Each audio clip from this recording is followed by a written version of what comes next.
Good evening all and welcome. Tonight we're going to be covering some spooky ghost stories. Don't forget to subscribe for new stories every week and check out our app for over 5,000 stories and no ads. But for now it's time to get comfortable and let the darkness take control. This takes place about 29 years ago when I was 4. My mum was a single mother of 3. I'm the youngest by 7 years. And we all went to a babysitter after school. Many kids went to this professional babysitter's house. Her husband, Hillary, would also help, and he was an amazing guy. I always called him Owie.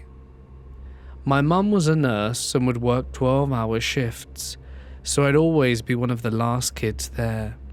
So once all the other kids left, Hillary would make some popcorn and we'd sit on the couch and watch a movie. He was like a second father to me. My dad lived 3 hours away, but we had a great relationship. Hillary was also my best friend. He was a craftsman, and he would always teach me whatever he was crafting. Now one night when I was 4, I was at home.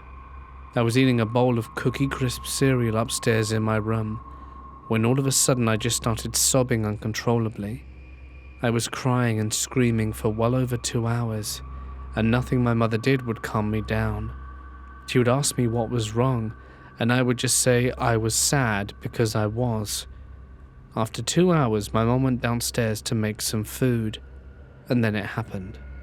First, from her point of view, I had been crying and screaming non-stop for 2 hours. Then all of a sudden, I get completely quiet. She thought something was wrong, so she ran up the stairs only to see me standing by the second-story window, looking outside and smiling. She waited a few minutes and then approached me and asked me what happened.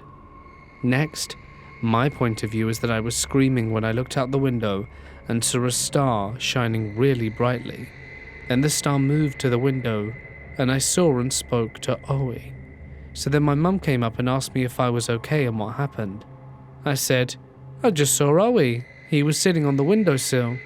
My mother was skeptical, but played along and asked what he said. He told me it's okay, I don't need to cry or be sad anymore. He said he was going away and wouldn't be able to see him for a long time, and thank you for being the son he never had. He also said he wanted me to grow up big and strong to have a family of my own one day. Then he said that when we meet again, he wants me to tell him all about my family. Then he said it's time to go. Told me not to cry, said goodbye, and went back to the sky. My mum was baffled and decided to try and call Owie but received no answer. So she tried calling his wife. No answer. Finally, she called the babysitter's best friend, who also helped babysitting from time to time. She was in tears. She told my mum that about 2.5 hours ago, Owie had been in an accident and passed away. I shouldn't have had any way of knowing, so she doubts that it was just my imagination. We both believe I actually saw his ghost.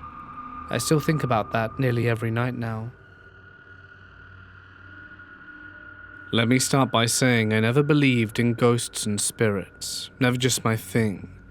I live in Ontario, Canada with my wife and have 2 kids aged 8 and 6 and a German Shepherd pup called Marshall.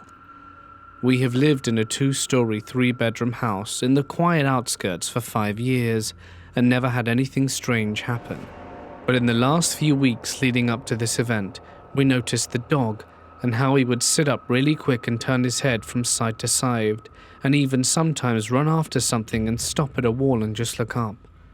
Me and the family would laugh because it was funny to watch and just figured he was doing puppy things or just seeing reflections, as how we have a full sun and big windows.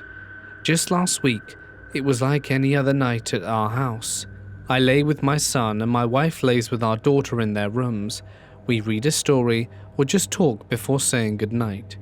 After the kids were in bed and settled in, we watched some Netflix till 11 or so and went off to bed. I fall asleep very easily. That night I woke up to my son rubbing my arm saying, "Daddy, my foot hurts. Can you come lay with me?" This isn't unusual. He's woken me up plenty of times before saying his foot hurts or the unusual bad dreams. which usually leads to him laying with me or I go lay in his bed until he falls asleep. I look at my alarm clock and it says 1:26 a.m. and I say, "Yeah, buddy, no problem." I sit up, give his head a little soft rub as I try to get my wits after being woken up. So I stand up, grab his hand and walk out of my room, down the hallway about 20 feet and enter his room. I look at his bed and I see him in bed sleeping. I can see this because he has night lights, and at this point I was in shock, thinking how am I holding his hand, and he woke me up.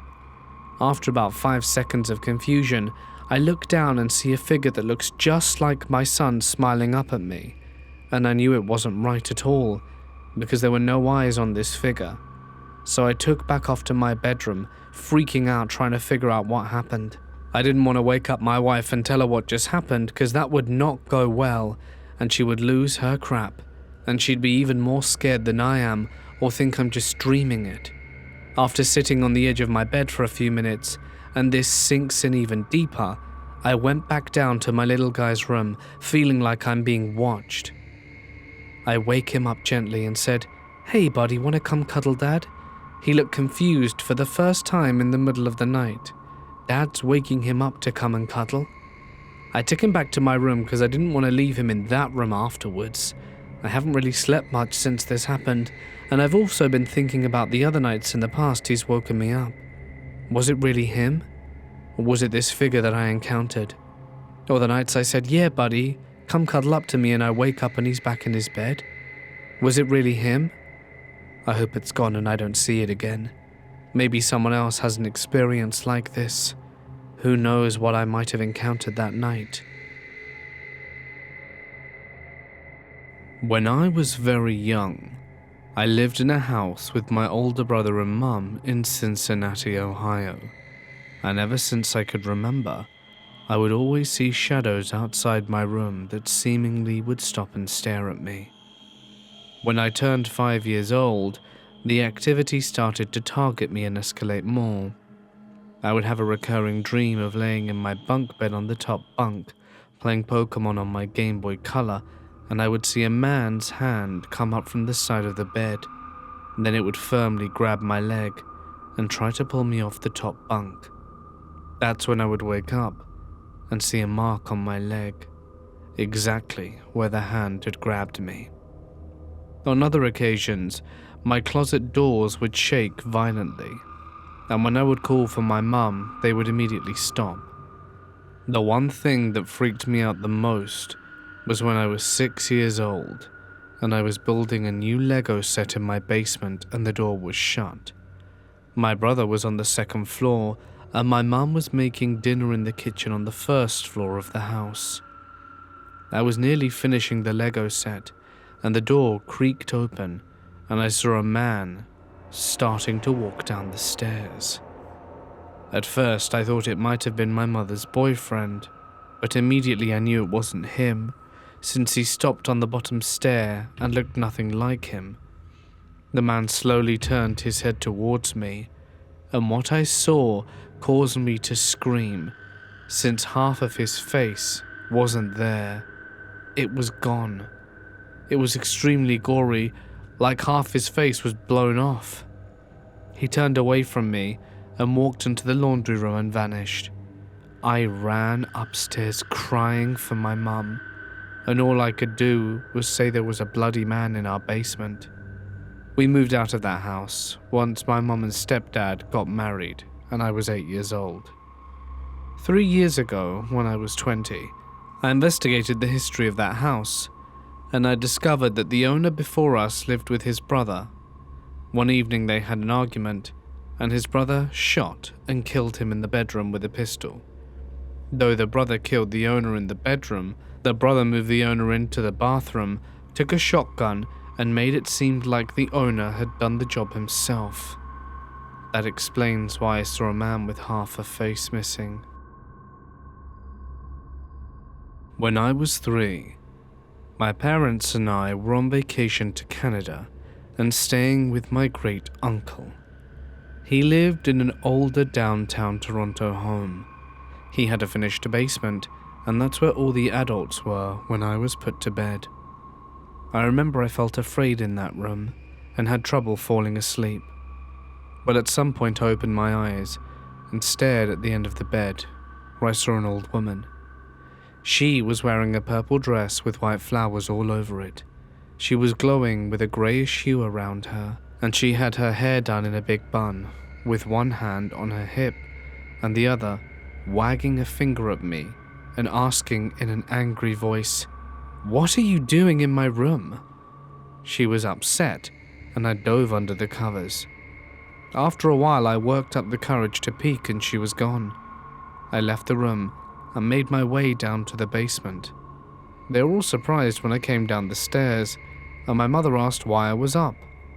I asked her who was the woman in my room. I remember they all looked at me with a puzzled look. I told them what I had experienced, and my great-aunt pulled a photo album out and started showing me pictures. I pointed to a woman and said that was her. It was my great-aunt's mother. That was her room, and she had passed away in her sleep years before. This story is about my auntie, her partner, and their daughter. They moved into their home in the early 90s. It was built back in the 1930s and had not had any major work done to it before they bought it. The first plan of action was for my auntie's partner to knock down some of the walls on the ground floor to open it up and fix all the ceilings in the bedrooms on the first floor. There was a leak in the roof, which meant all the ceilings were warped and bowed and marked with damp. So he ripped all of that off until it was just exposed rafters and then put new ceiling boards. This meant that while this work was being done, the loft space was completely empty. Once all the work was done and they could make their house their own, they had a good few months of lovely new home vibe. But one night my aunt woke up in the middle of the night to the sound of someone closing the kitchen cupboard doors quite loudly, not slamming them shut, but more like someone not bothering to take into account that everyone else was asleep. Her partner was asleep next to her, so she assumed it was my cousin pottering around down there.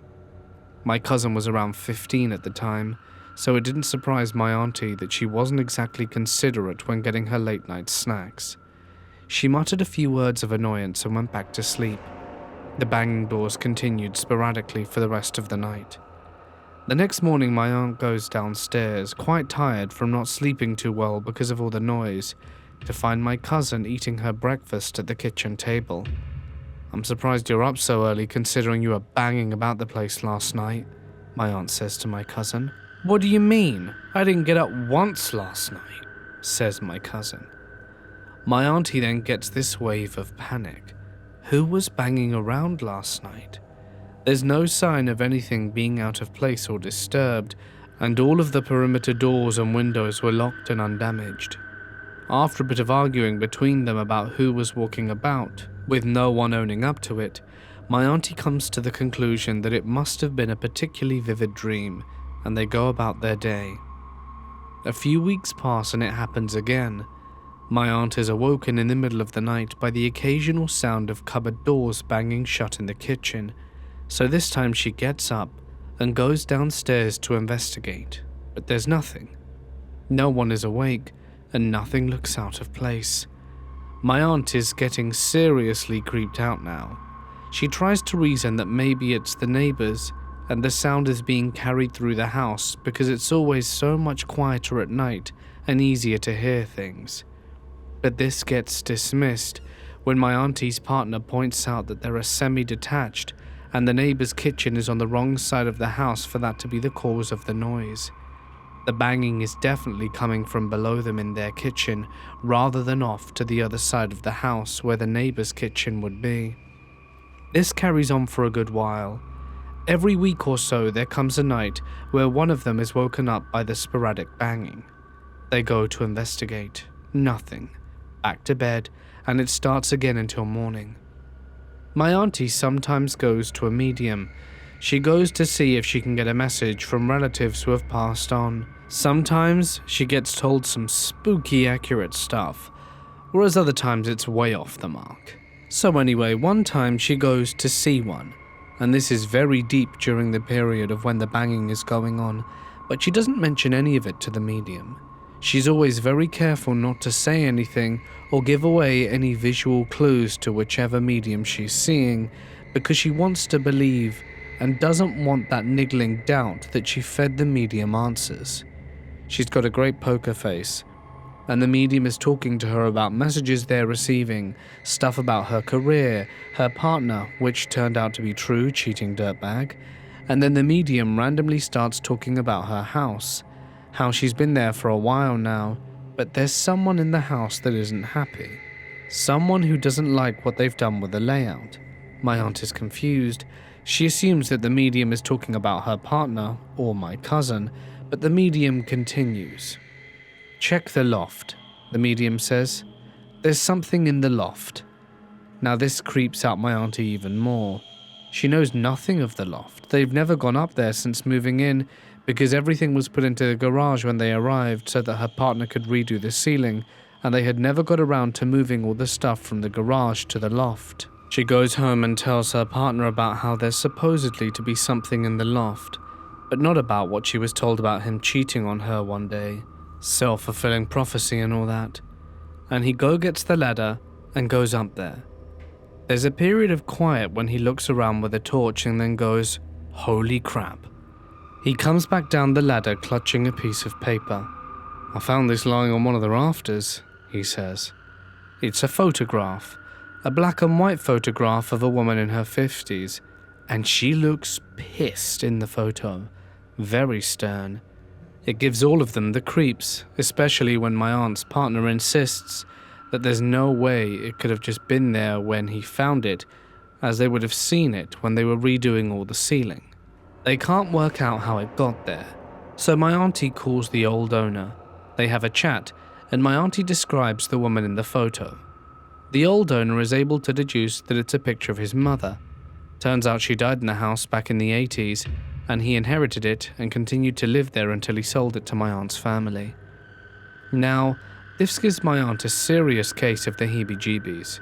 She puts the phone down and says out loud that she's sorry if the new layout isn't to the old lady's liking, but they just have to get on with it now. A few nights pass and there's no more noises, but then they're all awoken again by the most awful sound of pots and pans being thrown to the floor.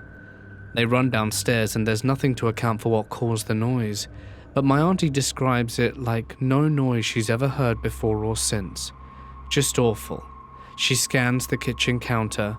"Where's the photo of the old woman?" she asks. Her partner tells her that he threw it away in the morning. My auntie erupts, "Get that photo out the bin now." He dutifully retrieves it. She tries to smooth out the creases and apologizes out loud.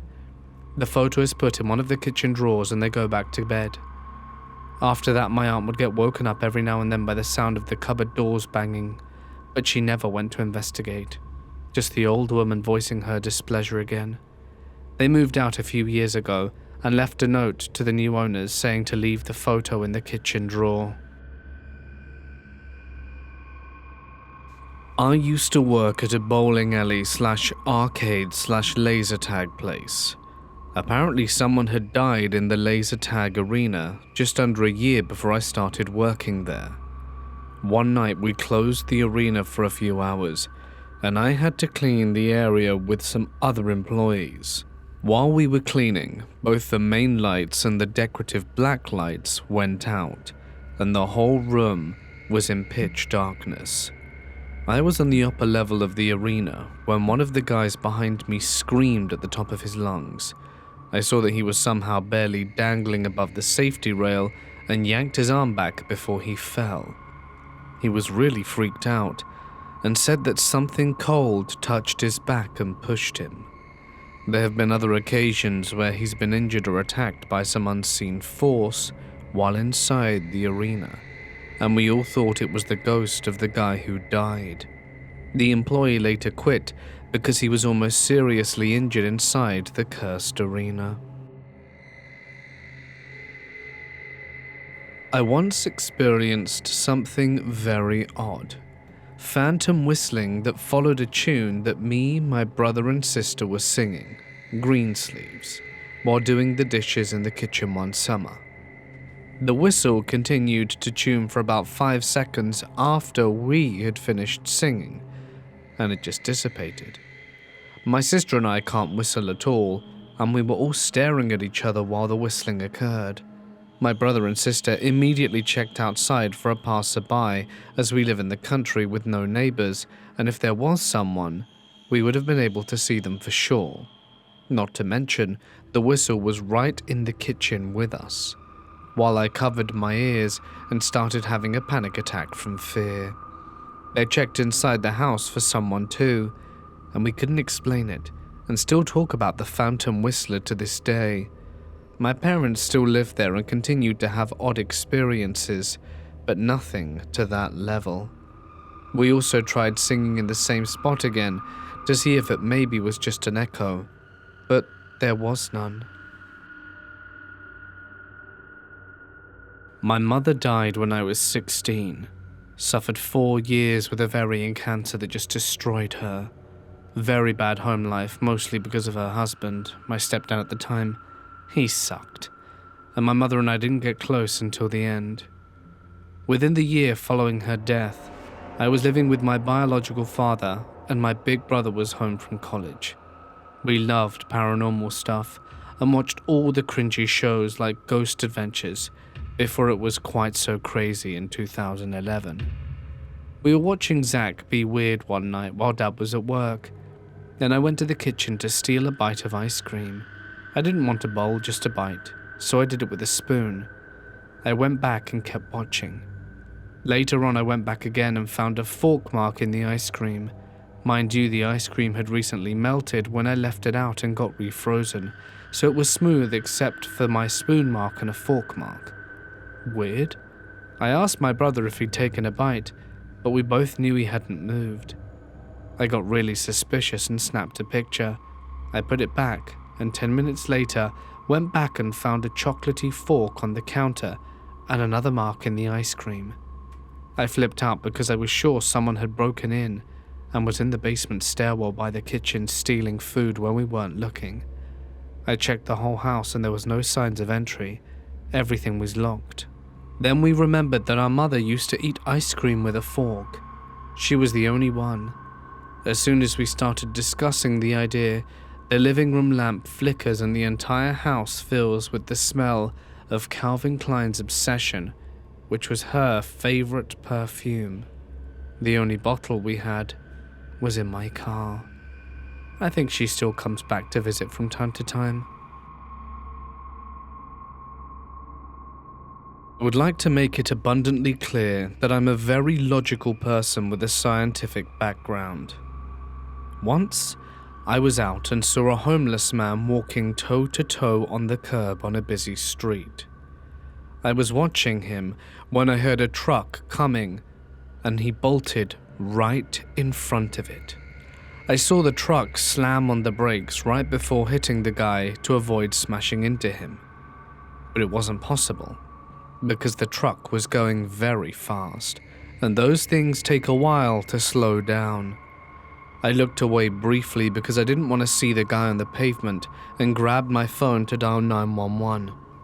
But he wasn't on the pavement, he wasn't on the other side of the street, and he wasn't on the road either. He was gone. The driver braked but didn't stop and picked up speed again as he approached the nearest intersection. I was sure I was going to see a trail of blood from underneath, but there was nothing. Bear in mind, this was in broad daylight, about 4 p.m. in the middle of summer. The homeless guy looked like a solid body, and there wasn't anything ghostly or shadowy about him. Just looked like a normal, real human being, so I don't think it was a hallucination. But I'm still at a complete loss when it comes to this story. What do you guys think? This happened around 14 years ago. I lived on the first floor of a 2-story building which had all kinds of weird ghostly crap going on. My crazy landlord had bought heaps of random crap at estate sales and such and was hoarding it in the basement, which I never went into because it gave me the creeps. I think all the dead people's junk is why the place is haunted as hell, but this is my story. I lived here alone for about a year before my boyfriend moved in. We had no kids, no pets, and I told him a few stories and he was skeptical at best. We shared a king bed but had separate covers, and I had a recurring nightmare about a boy of about maybe 2 years old with a blonde bowl cut, with denim overalls but no shirt on underneath and no shoes. He would stand on my side of the bed and stare at me, watching me sleep. I'd wake up in a panic, and he would vanish. One night I fell asleep with my feet out of the covers, with my boyfriend sleeping next to me. I feel a very gentle pressure on my left big toe, right where it joins to the rest of the foot. I was awake but absolutely freaked out. It lasted a few minutes and stopped. Eventually I fell back asleep.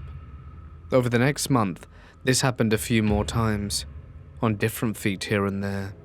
I didn't tell my boyfriend, worried he might laugh at me or think I was crazy. Next time it happened, it went on for a good 15 minutes. I never had the nerve to look down and see what the hell was holding my foot. I closed my eyes and whispered, "Hey, please let go of my toe." And slowly, the pressure left and I went back to sleep. I sucked up the courage and told my boyfriend the next day, but he didn't laugh nor call me crazy. He shrugged and said, "Okay, I know about your nightmares and something is going on. Next time it happens, wake me up and I'll look down for you." A week or two went by with no foot touching and I was hoping it was over. But then, I felt it again. I tapped my boyfriend and he opened his eyes. He was awake. And I said, "Ooh, he's got my foot. Look down for me." He nodded but didn't look down. He just started and whispered back, "I feel him too, and I'm not looking either." From then on, he believed me when crazy stuff happened in the apartment, and we've been married now for 10 years. I used to live in an apartment opposite a park in Japan. On the other side of the park was a convenience store, and the quickest way to this store was directly through the park. The park was pretty bare, and had a baseball field and a playground and a path leading through it to some mounds, some small plants, some thin trees. Not the most beautiful place. One summer evening I'm heading to the store to get some cigarettes, and I notice a lady standing on the side of the path staring at some houses. I get closer and greet her with a good evening in Japanese, but she doesn't say anything back, but I think nothing of it. She's probably afraid of a foreign man alone in a park at night. She's about 5 meters off the path, just standing there still. I look at her as I pass, and she has this distressed look on her face. Still intently staring at the house across the street, I didn't really know what to do. I looked at the houses, then back at her, then decided to just mind my own business and push on. I took about 5 to 10 more steps and then came to a halt. Something wasn't right. Everything about her seemed off. I turned around, and she was gone. There were no trees thick enough to hide behind, no bushes or large rocks to hide behind, no buildings, no bins. If she had ran, there wasn't enough time for her to be out of my line of sight. I also would have heard her running on the gravel path. She vanished in a matter of seconds. I walked around for a few minutes looking for her, thinking it was a prank, but she was nowhere to be found. The whole atmosphere of that park changed for a moment. The air felt heavy, and I felt like I was being watched. I pressed on the store and took the long route home. About 3 months later, I was smoking on my balcony one night when I saw her again. Same part of the park, same stance, staring at the same house. And again, she disappeared in an instant when I took my eyes off her. When I was a kid of 4, we visited my aunt's parents' house in Woodstock. It's an old, historic home. I remember very clearly that there was a long hallway off the landing at the top of the stairs next to my cousin's bedroom, which I stayed in. That hallway had a door further down in it that led to a staircase that went down to the kitchen. I remember being told not to go down to the hallway or near the stairs because I was a kid, and of course they didn't want me exploring the house by myself and getting in trouble. We went back to the house maybe a few years later, and there was no hallway upstairs anymore. I asked my aunt and uncle if they had put a wall up, and they were confused and told me there had never been a hallway there. Later that night, I got up in the middle of the night and probably imagined it, but my kid brain thought I saw a shimmery ghost figure in the front of a wall where the hallway had been. I later found out there was in fact an old staircase in the kitchen, and the opening was still accessible behind the fridge, but there was no access upstairs or the hallway to get to it. I never found anything out about the ghost situation because everyone insisted the house wasn't haunted. I still have no clue why I have this memory though. It was around 10 p.m. and I was driving down an industrial road that abutted a major highway. At an intersection ahead, there was a street light and a guardrail to my right. As I approached, I saw someone balancing on the curve of the road, because with the guardrail and the highway, there was nowhere else for them to walk without actually being in the road. Just as I started to pass them, out of the corner of my eye, I saw them lose their balance and step out right in front of me. I slammed on my brakes, but there was really not enough time to stop, only to realize no one was there. No one fell in front of my car. The whole encounter took maybe 3 seconds. Looking back on it later, I don't know if I actually saw a person or a shadow of a person backlit by the street. One of my jobs when I was younger, at the age of 18, was a Coney Island-style restaurant in my city. The restaurant was opened 24 hours a day, 6 days a week. We closed at 3 a.m. Sunday mornings and reopened at 6 a.m. Sunday mornings, but stayed open all the time the rest of the week. This particular thing happened around 2:30 a.m. on Friday. I was the only waitress on shift and the owner was in the kitchen cooking. We were the only 2 people there. At the time, we had a regular called Jerry. Jerry was a barfly and a senior citizen. He would come in every night after the bar closed. He would have a coffee, 2 eggs over easy, and wheat toast. He ordered the same thing every time, and every time his total came to $4.37. He'd always give me $6 and tell me to keep the change. So as I'm rolling silverware and waiting for our old pal Jerry, I see a few emergency vehicles go down the main streets towards the bar, lights and sirens on. About a minute later, Jerry comes in. I get him a coffee and ask him if he knows what's going on. He just shook his head.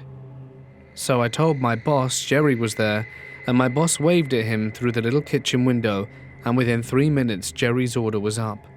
He's sitting on the counter, and after a while slaps down some money and says, "Keep the change, honey," like he usually did, and walks out.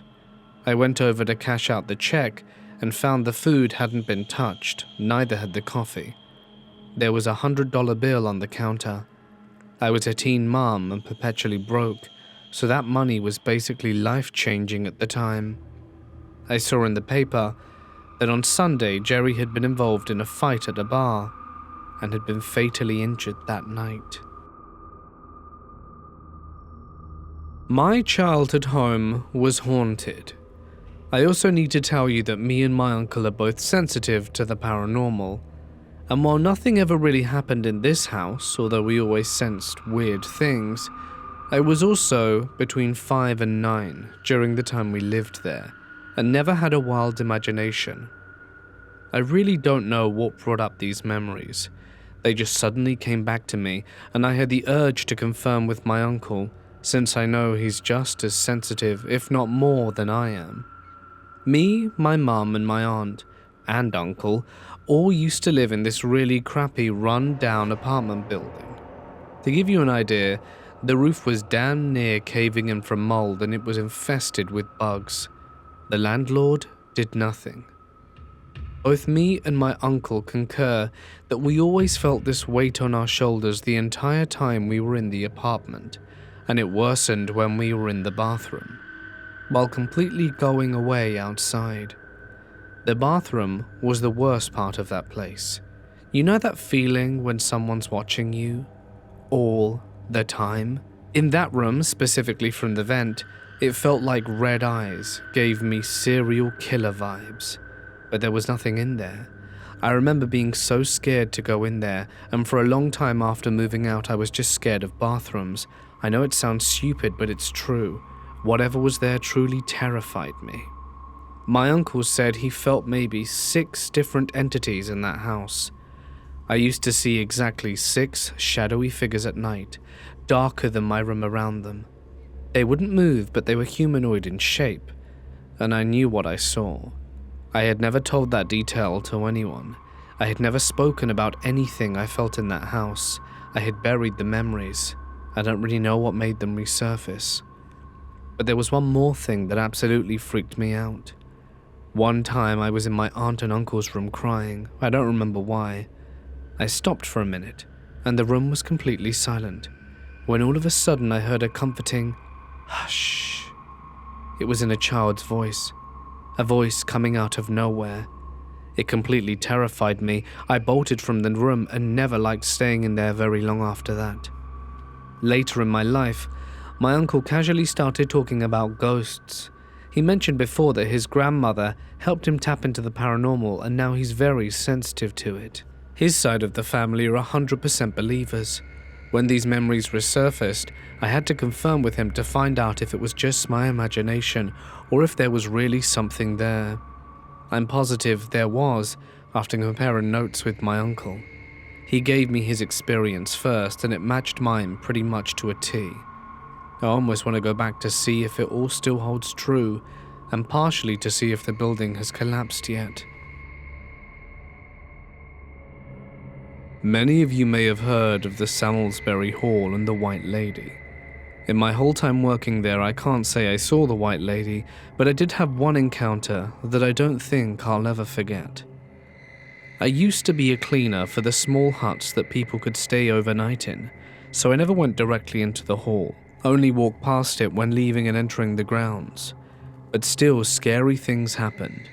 I would hear footsteps on the gravel coming towards the hut I was in, but no one was there.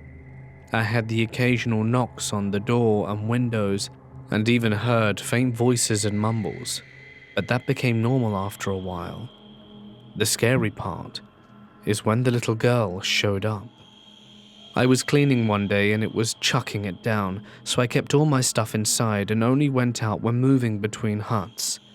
That's when I heard a very muffled knock at the door, but didn't see anyone out of the door window, so I wrote it off as yet another scary noise. There was a mirror directly across from the hall, and when I turned around to face it, that's when I spotted her. She had fairly pale skin, brunette hair tied up in a ponytail with a ribbon, and an oddly fancy but old-looking dress.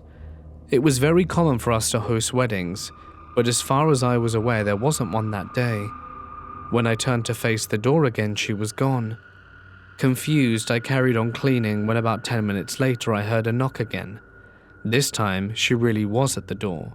I was used to people asking me questions and such, but I didn't know what a child would really want.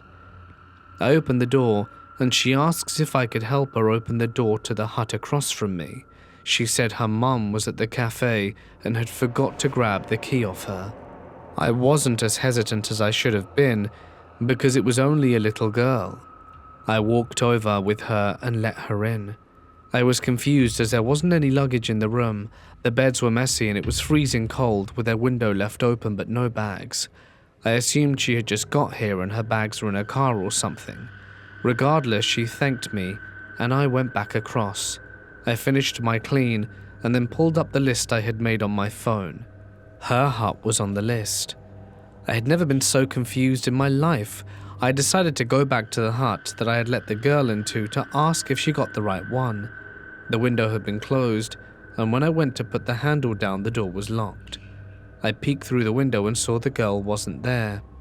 I went back into the room, and it was no longer cold. The heating was on and everything looked as though the family had just left, like it was a regular clean. I never saw the girl again, but I'm 100% sure she wasn't human. I don't know what I spoke to that day, but it definitely wasn't a little girl. I'm a female and share a room with my older brother who's 17, and we've both experienced some pretty paranormal things in our room. I love horror and anything scary. I own multiple horror movies, a Chucky doll, and even a Ouija board. My brother, on the other hand, doesn't enjoy horror as much as I do, but he does like it. However, he doesn't like my Chucky doll or Ouija board and doesn't want to be around them. This took place around a couple of months ago, and it didn't really bother me until my brother mentioned something to me recently. Before I continue on to the actual story, I have to explain. I have a weirdly shaped doorway, so I don't have a door yet. Instead of a door, there's a very thin curtain there.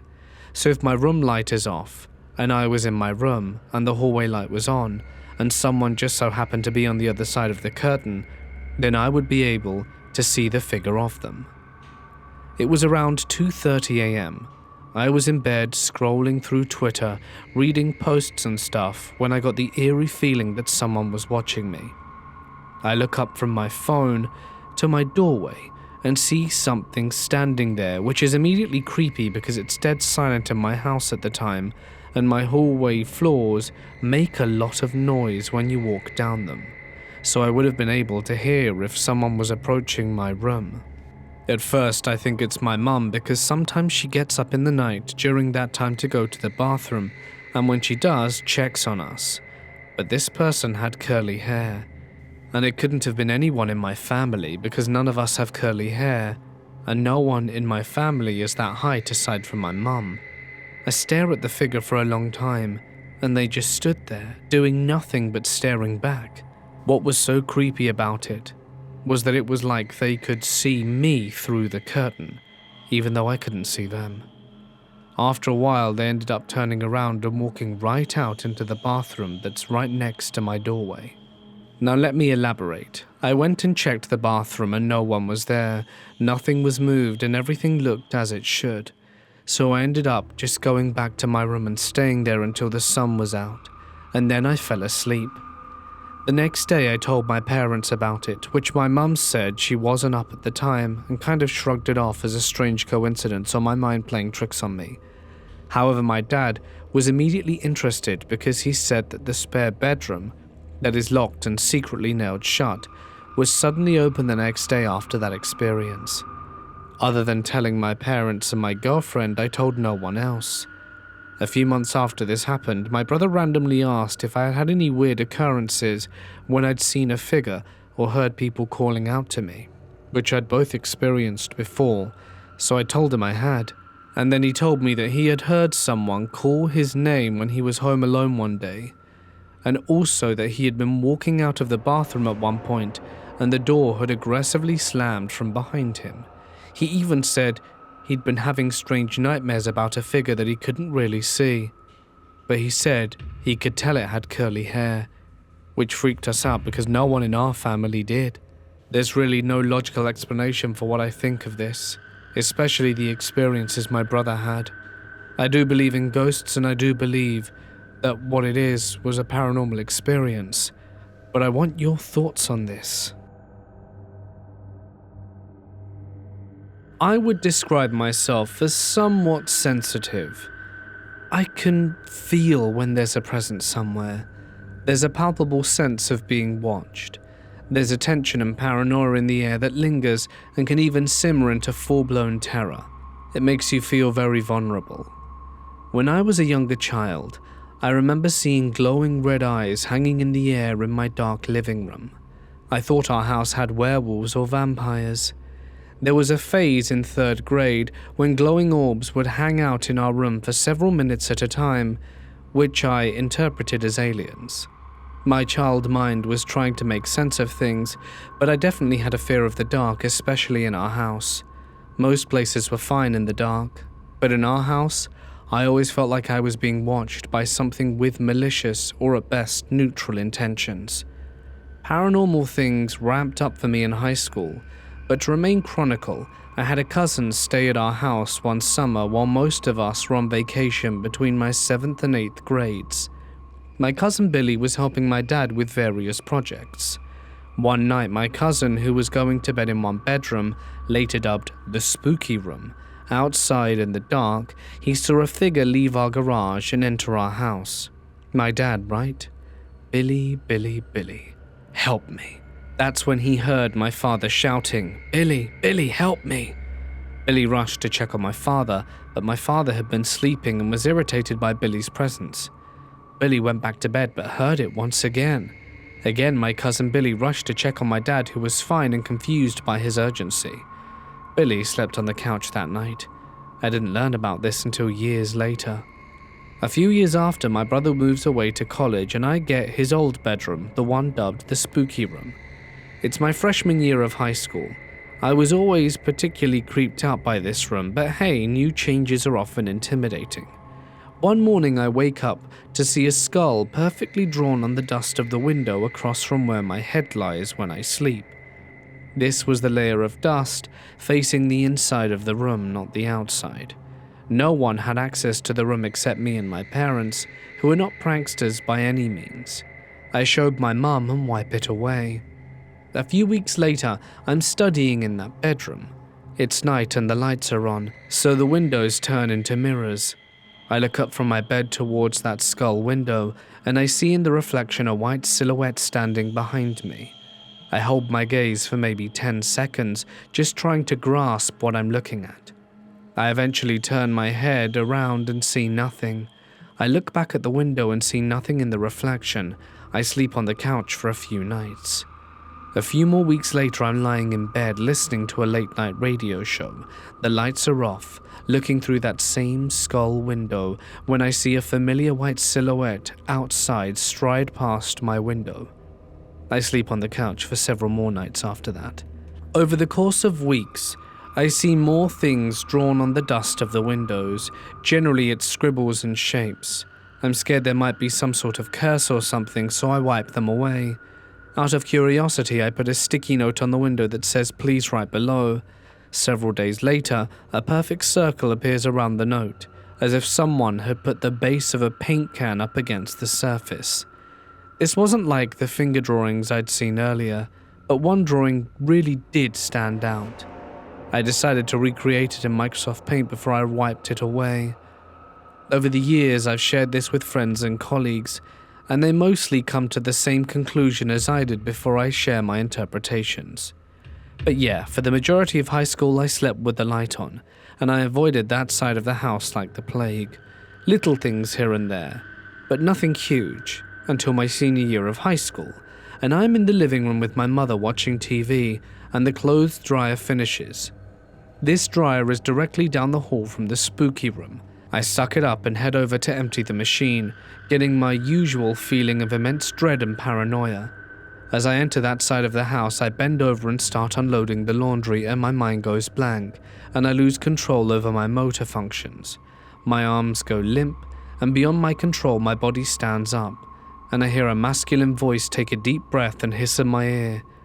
I immediately gain control of my body and get the hell out of there. Around that time period, my aunt comes to stay with us for a month or two. She had no idea what I have experienced there, but literally on her first day there, the bathroom door slams hard on her, and she immediately has us smudge the house to ward off whatever's there.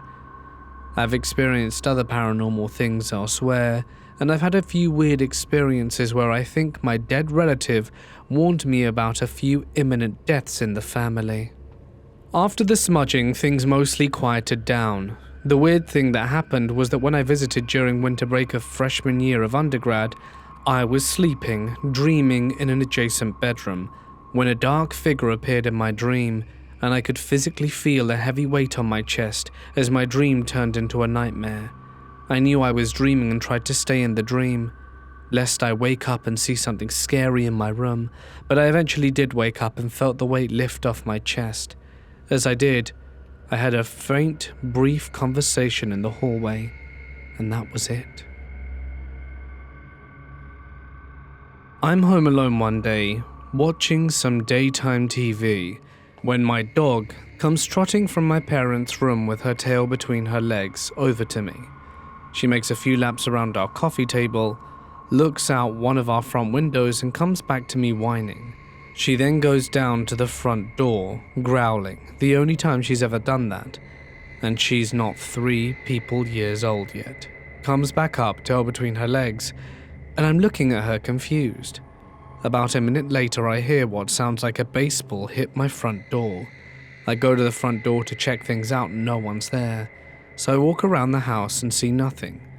I go back in, again confused, and a few minutes later my doorbell rings, and instead of running down to the door to greet whoever it is, my dog runs, tail between the legs, to my parents' room. I open the door, and there are two Mormons there wanting to talk. I don't know if it had anything to do with the other things, but I was baffled. Also, my room is directly above the metal support beam of my house, and I constantly hear something bang on it, probably a couple of times a week, but it's always a single hit. I still have no clue what this all could be or mean. When I was 6 or 7 years old, I used to go to my grandma's house and take nature walks through the woods with her. One day when we were heading back to her house, I looked back at the trees and saw a man. I told my grandma and she said she didn't see him. I was slightly disturbed, so I told my mum, who believed me, as she believes in ghosts and magic and crystals and stuff. The man I saw died from a heart attack the day before. This continued sometimes when we'd be driving down the highway and I'd see someone walking alongside the road where a car accident occurred. My mum would show me pictures of people who've passed away, and I'd be able to tell her where and I guess how they died. I lost this ability when I was trying to fall asleep one night, as I saw a man and two little girls from behind him from a door in the hallway. They all had dark skin. I remember I ran past them into my mum's room and slept there. I think they died in a house fire. I was traumatized for months and stopped seeing dead people. Either I had an insane imagination or I was pulling some weird psychic stuff. I lived in a house with 4 girls and 4 animals in college. One night I happened to have the house to myself, which was fabulous because I had a paper to write. I'm in bed with my laptop and I hear a scratch at the door. It's the dog Miko, and he's shaking and whining. As soon as I open the door, the 2 cats, Ralph and Bina, streak in behind him and jump on my bed. I squeeze in between all of them and I resume my studying. Suddenly, Ralph's hair stands on end, and Miko starts to whine. Bina's claws are digging into my legs as soon as I hear footsteps run in the hallway. It's a pretty short hallway, probably about 20 feet, but the footsteps keep walking and walking and walking past where the outer wall of the house into the next door neighbor's house is.